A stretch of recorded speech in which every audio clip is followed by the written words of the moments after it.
আসসালামু আলাইকুম। নিয়মিত বাংলা সংবাদ আপনাদের স্বাগতম। শুরুতেই থাকছে শিরোনাম, এরপর বিস্তারিত। বিএনপির টাকার জোরে মনোনয়ন বাণিজ্য, সীতাকুণ্ডে সড়কে ব্যারিকেড দিয়ে আসলাম অনুসারীদের বিক্ষোভ, মির্জা ফখরুলকে জুতাপেটা। জুলাই সনদ আইনি ভিত্তি না পেলে নির্বাচন বৈধতা পাবে না, বলছেন চরমোনাইর পীর সাহেব। আর থাকছে শত্রুরা আমাদের বন্ধু, বিএনপির সঙ্গে দ্বন্দ্ব তৈরির চেষ্টা করছে, বলছেন মাসুদ সাইদি। এবং সবশেষে জানিয়ে দেব ৩০০ আসনে প্রার্থী দেওয়ার প্রস্তুতি নিচ্ছে এনসিপি। এতক্ষণ শুনছেন সংবাদ শিরোনাম, এবার জানুন পুরো বিস্তারিত। বিএনপিতে টাকার জোরে মনোনয়ন বাণিজ্যের খেলা, সীতাকুণ্ডের সড়কে ব্যারিকেড দিয়ে আসলাম অনুসারীদের বিক্ষোভ, মির্জা ফখরুল ইসলাম আলমগীরকে জুতা পেটা করার ঘোষণা। চট্টগ্রাম ৪ সীতাকুণ্ড আসনে মনোনয়ন বঞ্চিত হয় লায়ন আসলাম চৌধুরীর অনুসারীরা সীতাকুণ্ডের ঢাকা চট্টগ্রাম মহাসড়কের বিভিন্ন স্থানে অবরোধ করে বিক্ষোভ করছেন। গুলশানে মনোনয়ন ঘোষণার পর ঘণ্টাখানেকের মধ্যেই তার অনুসারী হাজার হাজার সমর্থক রাস্তায় নেমে আসেন।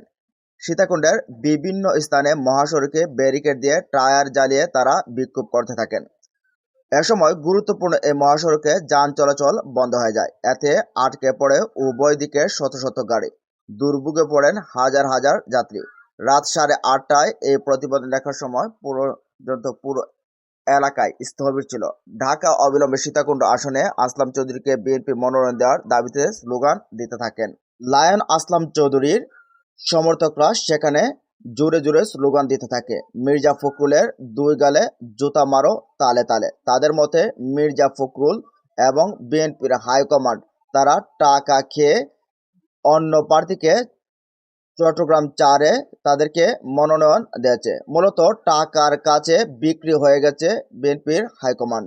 সীতাকুণ্ড আসনে হেভিওয়েট প্রার্থী হিসেবে বিএনপির সাবেক কেন্দ্রীয় যুগ্ম মহাসচিব ও বর্তমান কেন্দ্রীয় সদস্য লায়ন আসলাম চৌধুরীর নাম আলোচনায় থাকলেও তিনি বাদ পড়ছেন। বিগত আওয়ামী লীগ সরকারের আমলে তিনি রাজপথে ছিলেন এবং দীর্ঘ ৮ বছরের বেশি সময় একাধারে কারাভোগ করেন। ব্যবসায়িকভাবেও বড় ধরনের ক্ষতিগ্রস্ত হয়েছিলেন।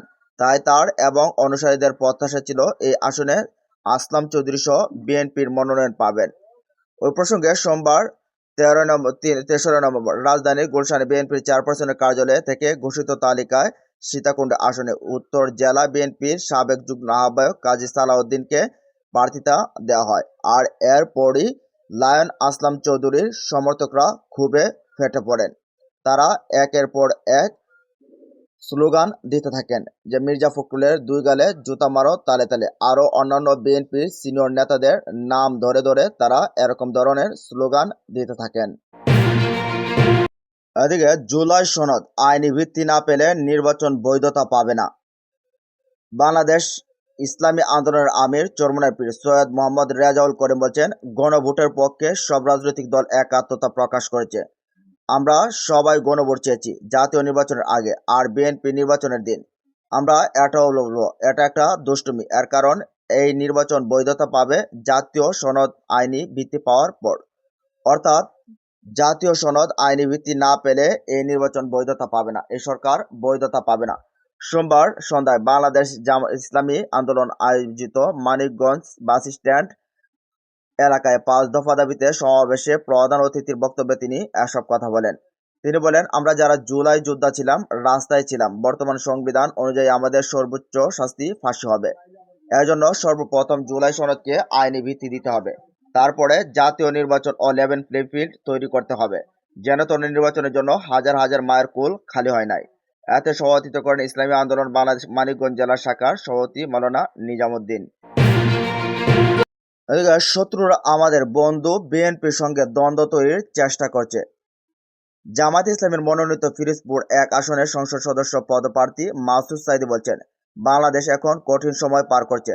শত্রুরা বারবার মাথা চারা দিয়ে উঠতে যাচ্ছে। আমাদের দীর্ঘদিনের বন্ধু বিএনপির সঙ্গে আমাদের দ্বন্দ্ব তৈরি করার চেষ্টা করছে।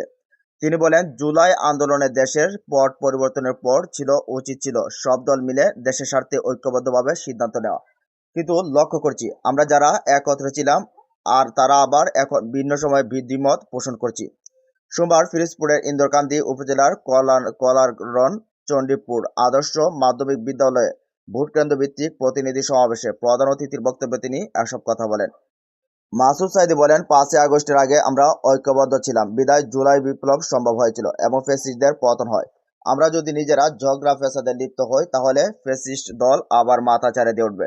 জামাতের এ নেতা বলেন, দেশের প্রতিটি মানুষ আজ পর্যন্ত চায়, তারা চায় একটি জবাবদিহিমূলক সরকার, ন্যায় ও ইনসাফ ভিত্তিক সমাজ ব্যবস্থা। আমরা নির্বাচিত হয়ে সরকার গঠন করলে বাংলাদেশকে একটি কল্যাণমূলক রাষ্ট্রে পরিণত করব। চণ্ডীপুর ইউনিয়ন জামায়াতের সভাপতি মাওলানা সারোয়ার হোসেন মোল্লার সভাপতিত্বে অন্যান্য নেতৃত্ববৃন্দ সেখানে বক্তব্য রাখেন। এদিকে 300 আসনে প্রার্থী দেওয়ার প্রস্তুতি নিচ্ছে এনসিপি।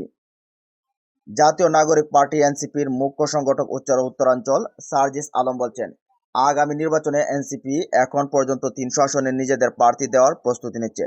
তাই নিজেদের সংগঠনকে শক্তিশালী করার জন্য প্রস্তুতি নিচ্ছে।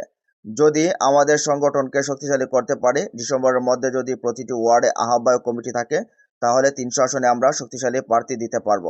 সোমবার সন্ধ্যায় ময়মনসিংহ নগরের একটি হোটেলে বিভাগের 4টি জেলার আহ্বায়ক এর সদস্য সচিবদের সঙ্গে সাক্ষাৎ পরবর্তী সংবাদ সম্মেলনে তিনি এসব কথা বলেন। সার্জিস আলম বলেন, আগামী 15 নভেম্বরের মধ্যে উত্তরাঞ্চলের আহ্বায়ক কমিটি গঠন করা হবে। ডিসেম্বরের মধ্যে বাংলাদেশের প্রত্যেকটি ওয়ার্ডে এনসিপির আহ্বায়ক কমিটি থাকবে। আগামী নির্বাচনকে কেন্দ্র করে কিংবা দলের সাংগঠনিক ভিত্তি বা জনগণের সঙ্গে সম্পৃক্ততার জন্য সংগঠনকে শক্তিশালী করা জরুরি।